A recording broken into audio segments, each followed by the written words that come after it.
let's, in the meantime, shift focus to the adjoining state of Maharashtra, because amid the Aurangzeb wars that have been taking place, the ASI has allegedly protected the Aurangzeb tomb, and Times Now has accessed exclusive pictures showing the tombstone covered with a metal sheet. Now, Aurangzeb's grave, which is located in Kutlabad area, which is now covered with a sheet, and earlier the back portion of the grave that was covered with a green sheet. Now, during the growing controversy that we have seen over the last few weeks, and over the grave in particular of the Mughal Emperor, the police and the ASI have removed the curtain of the late night, and what is now being said that they have put up this aluminum sheet as a precaution for the security of the protected area. So even when it comes to the exclusive pictures that we are picking up of the ASI cover, let's get in a word from Nilesh right now. Nilesh, what exactly prompted when it comes to the ASI of putting across these new sheet or these covers, what has been now cited as a security cover? What was the reason?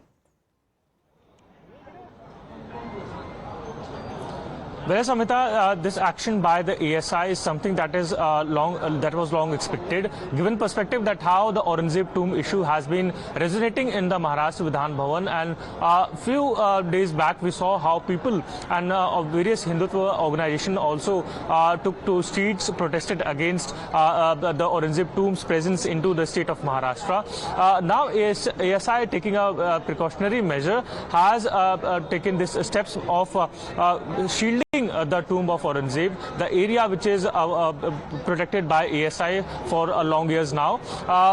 We have been seeing that how the incident that took place in Nagpur has somewhat led to this development, because one community has been violent into Nagpur, and the officials are of a concern that it could have a direct impact onto the Aurangabad's tomb, which is under ASI surveillance, and many voices have already been spoken of, that how Bajrang Dal earlier day had raised a issue of doing a kar seva, of removing the tomb by themselves, and hence this seems to be a precautionary measure that has been taken early morning of today in the pitch dark night, when these metal sheets have been set up to protect the monument which falls under the ASI.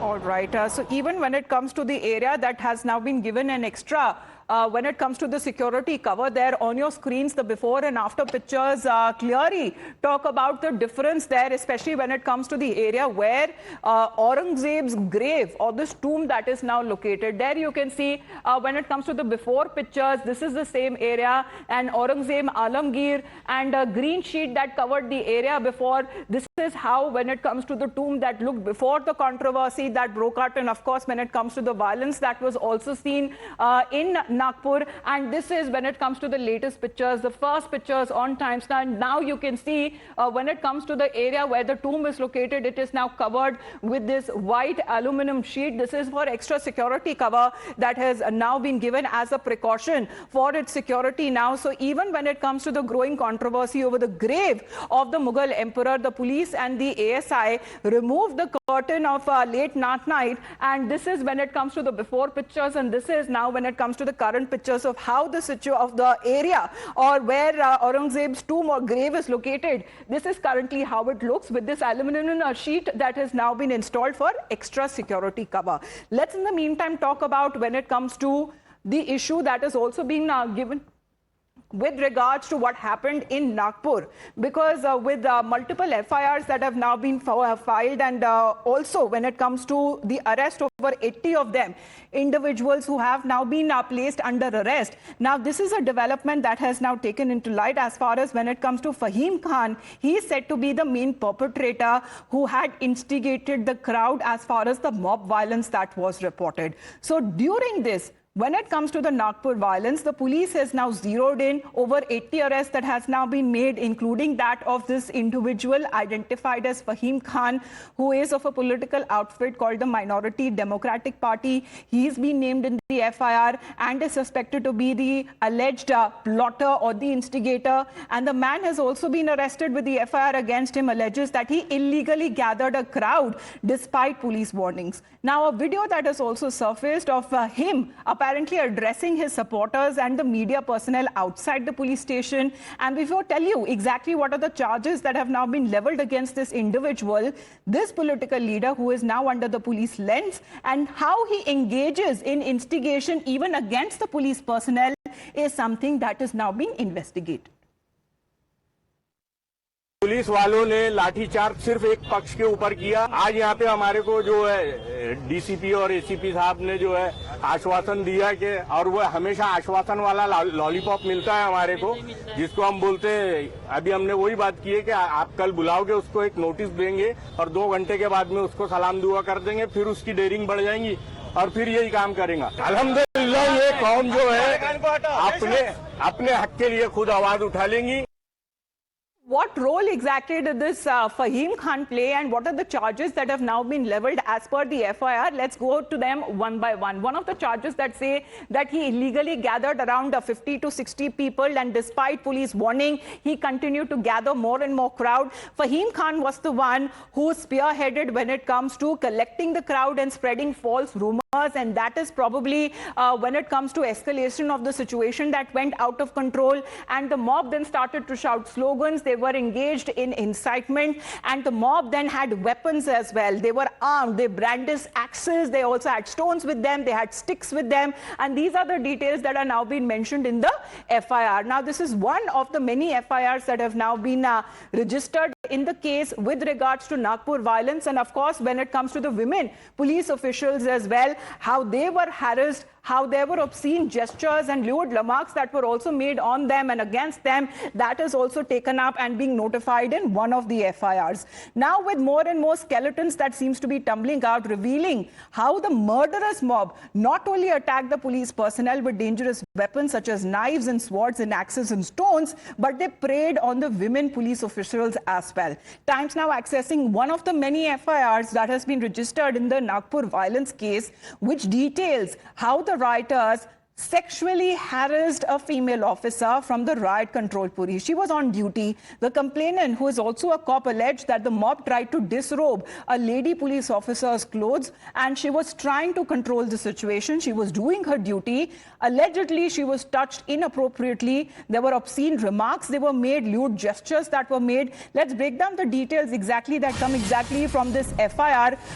When it comes across with one of the many FIRs that have now been registered for also when it comes to the inflammatory content that has been posted on social media. What exactly triggered this violence, and who were the ones who were behind spreading fake news or these rumors is something that action on part of the government is now also being initiated. The government and the administration, they're issuing several notices under section 79(3)(b and 94(b) and SS of the IT Act. According to the social media monitoring report, a total of 144 objectionable links were found on platforms like Facebook, Instagram, Twitter, YouTube, out of which 37 have been removed, while 107 links are still said to be active.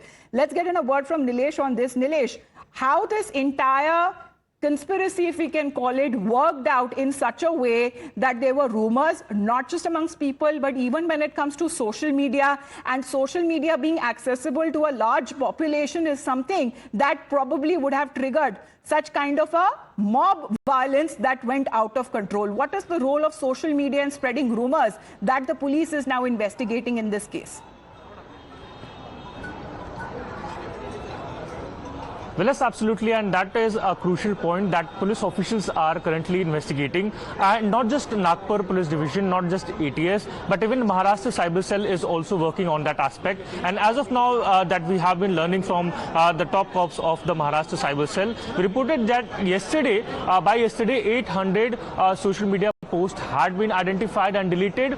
70 plus URLs had been identified, and now what we're learning for a big update coming out today from the Maharashtra Cyber Cell is that multiple posts have also been identified and deleted today also, which means that the area or the dimension that the social media posts were circulating had created this uproar among the people, which led to their assembly into the Nagpur's chalk.